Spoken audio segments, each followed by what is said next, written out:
বিশালগড়ে অবহেলায় অপমানিত কবিগুরুর মূর্তি, দোষ ঢাকতে উঠল কার্ল মার্কসের তত্ত্বের অজুহাত। রবীন্দ্র চেতনায় আঘাতে ক্ষুব্ধ সংস্কৃতি প্রেমী সাধারণ, প্রশ্নে বিদ্ধ পুর পরিষদ ও বিজেপি মন্ডল নেতৃত্ব। 25শে বৈশাখ বাঙালির আবেগ, সংস্কৃতি আর আত্মপরিচয়ের দিন।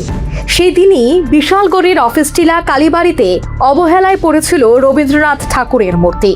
না ছিল পরিষ্কার করার উদ্যোগ, না ছিল ন্যূনতম মাল্যদানের সৌজন্য। অথচ এই মূর্তির সামনেই আগে ঘটা করে পালিত হয়েছিল রবীন্দ্র জয়ন্তী। তাহলে এবছর হঠাৎ কি বদলে গেল? বিবেকবান দুই স্থানীয় যুবক নিজের উদ্যোগে মূর্তি পরিষ্কার করে শ্রদ্ধা জানালেন, কিন্তু যাদের দায়িত্ব ছিল তারা কোথায় ছিলেন? বিশালগড় পুর পরিষদ কি শুধুই অনুষ্ঠানমুখী দায়সারা সংস্কৃতির ধারক? বছরের একটি দিনও কি কবিগুরুর জন্য সময় বের করা গেল না? সবচেয়ে বিস্ময়কর হলো বিজেপির মন্ডল সভাপতি তপন দাসের বক্তব্য। তার দাবি, মূর্তির অবয়ব নাকি কার্ল মার্কসের মতো। ঠিক এখনো যে মূর্তিটা রয়েছে অবস্থিত পার্টি অফিসের সামনে, এখনো আমরা লক্ষ্য করছি রবীন্দ্রনাথকে বিকৃত করা হয়েছে। এখানে রবীন্দ্রনাথকে কার্ল মার্কসের আদলে স্থাপন করা হয়েছে।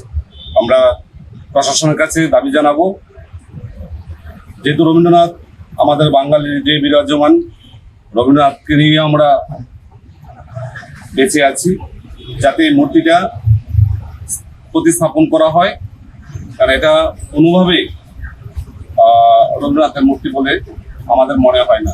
যারা রবীন্দ্রনাথকে উজ্জ্বল কবি বলেছিল, তারই আজকে গুনগুন করছে যে বিশালগড়ে রবীন্দ্রনাথ অবহেলিত।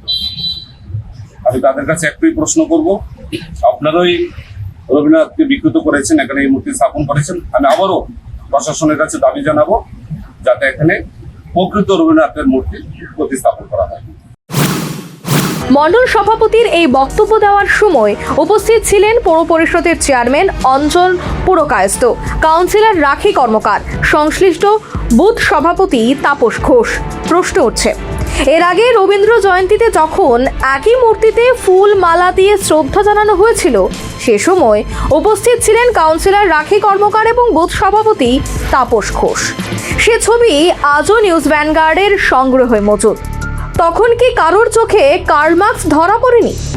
তখন কি সবাই ভুল শ্রদ্ধাভাজনকে শ্রদ্ধা জানিয়েছিলেন? আরো বড় প্রশ্ন, নিজেদের ব্যর্থতা আড়াল করতেই কি এই নতুন তত্ত্ব বাজারে আনা হলো?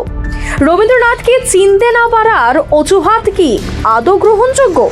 নাকি রবীন্দ্র প্রেমী এবং অন্যান্য জনসাধারণের ক্ষোভ এড়াতে এখন ইতিহাস এবং সংস্কৃতিকেও বিকৃত করার চেষ্টা চলছে? সংস্কৃতির প্রতি এই দায়িত্বহীনতা কি রাজনৈতিক অধ্যত্বের নতুন উদাহরণ নয়? যদি এই মূর্তি নিয়ে বিতর্ক থাকে, তবে কেন পুর পরিষদকে যুক্তিসঙ্গত লিখিতভাবে জানানো হয়নি? নেতৃত্ব এই দায়টা কিভাবে এড়াবেন? সরকারি কাজে মৌখিক অনুরোধ, তাও কি নিজেদের প্রশাসনিক জ্ঞানহীনতার নিদর্শন নয়? এটাও এখন বড় প্রশ্ন। বিশালগড়ে এখন একটাই আলোচনা, রবীন্দ্রনাথের মূর্তি অবহেলিত হওয়ার চেয়েও ভয়ঙ্কর সেই অপমানকে ঢাকতে উঠে আসা হাস্যকর যুক্তি। কারণ বাঙালির আবেগকে অবজ্ঞা করে কখনো রাজনৈতিক দায় এড়ানো যায় না।